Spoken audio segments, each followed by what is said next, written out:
নমস্কার, take official YouTube চ্যানেলে আপনাদেরকে স্বাগত জানাই। পেমেন্টের দিক থেকে পেটিএম একটি জনপ্রিয় অ্যাপ, যার মাধ্যমে আপনি ইলেকট্রিক বিল থেকে শুরু করে মোবাইল রিচার্জ এবং ফান্ড ট্রান্সফার, মানি ট্রান্সফার আপনি করতে পারবেন। কিন্তু ভারত সরকারের RBI, reserve bank of India, recently পেটিএমকে ব্যান করে দিয়েছে।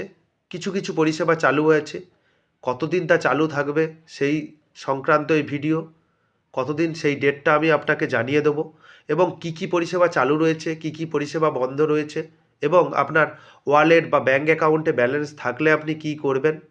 অবশ্যই চ্যানেলটিকে সাবস্ক্রাইব করে দেবেন। পরবর্তী কোনো আপডেট এলে আপনাকে জানাতে পারবো, তাই ভিডিওটি প্রথম থেকে শেষ অবধি দেখুন। যদি ভিডিওটি ভালো লাগে লাইক করে দেবেন এবং শেয়ার করে দেবেন। আরবিআই এগেনস্ট পেটিএম, বিপদে পেটিএম আপনি ব্যবহার করেন, জানুন কিসে কিসে নিষেধাজ্ঞা। আমি প্রথমে ভিডিও স্টার্টিংয়ে বলেছিলাম যে কোন কোন বিষয়ে নিষেধাজ্ঞা রয়েছে। আপনি নিউজটা একটু দেখুন, আবার স্ক্রিনশটও আপনি নিয়ে নিতে পারেন। আমি নিউজটা পড়ে আপনাকে বলছি। পেটিএম পেমেন্টস ব্যাঙ্কে আর টাকা রাখা যাবে না, এমনকি এর ওয়ালেটেও টাকা রাখা যাবে না, টাকা তোলা বন্ধ হয়ে যাবে। গ্রাহকদের 29শে ফেব্রুয়ারির পর আর কোনো টাকা নিতে পারবে না সংস্থা। 29শে ফেব্রুয়ারির পর আর কোনো লেনদেন করতে পারবেন না। 31শে জানুয়ারির একটি বিজ্ঞপ্তি জারি করে এমনটাই জানিয়েছে দেশের সর্বোচ্চ bank, reserve bank of India. RBI একটি বিজ্ঞপ্তি জারি করেছে। যদি আপনি দেখতে চান, আরবিআই ওয়েবসাইটে আপনি বিজ্ঞপ্তিটা দেখতে পারেন। দিনের পর দিন অনিয়মের অভিযোগ পেটিএমের বিরুদ্ধে, এমনই পদক্ষেপ নিল শীর্ষ ব্যাংক। আগামী 29শে ফেব্রুয়ারি পর্যন্ত পেটিএমের মূল সংস্থা 197 কমিউনিকেশন সময় বেঁধে দিয়েছে আরবিআই। 29শে ফেব্রুয়ারি পর্যন্ত ওনাদের দিকে সময় বেঁধে দিয়েছে। কেন পেটিএমের বিরুদ্ধে ব্যবস্থা? শীর্ষ ব্যাংকের তরফে এর আগেও সতর্ক করা হয়েছিল পেটিএমকে। 2022 সালে পেটিএমকে আরবিআই নির্দেশ দিয়েছিল নতুন করে কোনো গ্রাহক রেজিস্ট্রেশন করা যাবে না। 22 সালে একটি নির্দেশ দেওয়া হয়েছিল যে পেটিএমের নতুন অ্যাকাউন্ট করা যাবে না। নিশ্চয়ই ওনারা লঙ্ঘন করেছে নিয়ম।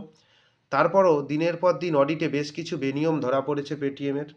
সিস্টেম অডিট রিপোর্ট ও বাহ্যিক হিসাব রক্ষকদের অডিটে তা ধরা পড়েছে। বিভিন্ন রকম ব্যাংকের অডিট হয়, সেই অডিটে বেনিয়মও ধরা পড়েছে। সেই বেনিয়মের বিরুদ্ধেই কড়া পদক্ষেপ নিল আরবিআই। 1949 সালে ব্যাংকিং রেগুলেটিং অ্যাক্টের 35A ধারার অধীনে এই পদক্ষেপ নিল শীর্ষ ব্যাংক।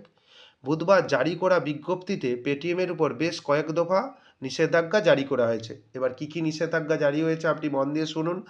যদি আপনার স্ক্রিনশট নিতে হয়, আপনি স্ক্রিনশটও নিয়ে নিতে পারেন। চলতি বছরের 29শে ফেব্রুয়ারির পর গ্রাহকদের অ্যাকাউন্টে কোনো রকম ডেবিট বা ক্রেডিট লেনদেন করা যাবে না। ওয়ালেট, ফাস্ট্যাগ, এনসিএমসি কার্ডে কোনো রকম টপ আপ ভরা যাবে না। পেটিএম সেভিংস কারেন্ট অ্যাকাউন্ট থাকলে সেখান থেকে টাকা তুলে নিতে পারবে গ্রাহকরা। আপনার যদি অ্যাকাউন্টে টাকা থাকে, আপনি 29শে ফেব্রুয়ারির আগে আপনি টাকাটা তুলে নেবেন। ওয়ালেট, ফাস্ট্যাগ, এমসিএমসি কার্ডের ক্ষেত্রে একই অধিকার থাকবে গ্রাহকদের। টাকা তোলার সময় কোনো রকম বাধা দিতে পারবেন না পেটিএম কর্তৃপক্ষ। টাকা যদি আপনার থাকে, আপনার তোলার জন্য কোনো বাধা দিতে পারবেন না পেটিএম কর্তৃপক্ষ। 2024 সালে 29শে ফেব্রুয়ারির পর এনইএফটি, আইএমপিএস সহ কোনো রকম ফান্ড ট্রান্সফার পরিষেবা দিতে পারবে না পেটিএম। তার মানে আপনাকে এটাই বোঝায় যে 29শে ফেব্রুয়ারির আগে আপনার যদি কোনো টাকা থাকে, আপনি সেটেলমেন্ট করে নেবেন বা ট্রান্সফার করে নেবেন। শুধুমাত্র গ্রাহকদের নিজের টাকা তোলার পরিষেবা চালু রাখতে হবে। গ্রাহকদের যে টাকা ছিল সেই টাকা তোলার পরিষেবাটাই চালু রাখতে হবে। 197 কমিউনিকেশনের সমস্ত নোডাল অ্যাকাউন্ট বন্ধ করে দিতে হবে। 2024 সালের 29শে ফেব্রুয়ারি আগের এই পদক্ষেপ নিতে হবে। 29শে ফেব্রুয়ারির আগে এইসব স্টেপ পেটিএমকে নিতে বলেছে। এছাড়াও কোনো কারণে আটকে থাকা সমস্ত লেনদেন মিটিয়ে ফেলার জন্য পেটিএমকে 15ই মার্চ পর্যন্ত সময় দিয়েছে আরবিআই। বিভিন্ন রকম ক্যাশব্যাক বা বিভিন্ন রকম আপনার লেনদেন থাকতে পারে, সেটাকে 15ই মার্চের মধ্যে মিটিয়ে দিতে বলেছে। গ্রাহকদের কি কি সমস্যা, এটাই হচ্ছে মেন ব্যাপার, সমস্যা।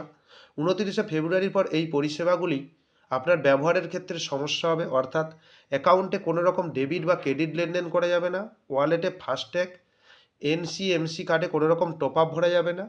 সেভিংস কারেন্ট অ্যাকাউন্ট থাকলে সেখান থেকে টাকা তুলে নিতে হবে 29শে ফেব্রুয়ারির আগে। আপনার যদি পেটিএম অ্যাকাউন্টে কোনো টাকা থাকে, তাহলে 29শে ফেব্রুয়ারির আগে আপনাকে তুলে নিতে হবে। পেটিএমের তরফ থেকে কোনো রকম ফান্ড ট্রান্সফারের পরিষেবা পাবেন না। আপনি ফান্ড ট্রান্সফার করতে পারবেন না এবং টাকা তুলে নেবেন ইউপিআই বা বিভিন্ন রকম পরিষেবার মাধ্যমে। অবশ্যই যদি ভিডিওটি ভালো লাগে, ভিডিওটি লাইক করে দেবেন, শেয়ার করে দেবেন এইরকম ইনফরমেটিভ ভিডিও পাওয়ার জন্য অবশ্যই আমার চ্যানেলটিকে সাবস্ক্রাইব করে দেবেন। ধন্যবাদ।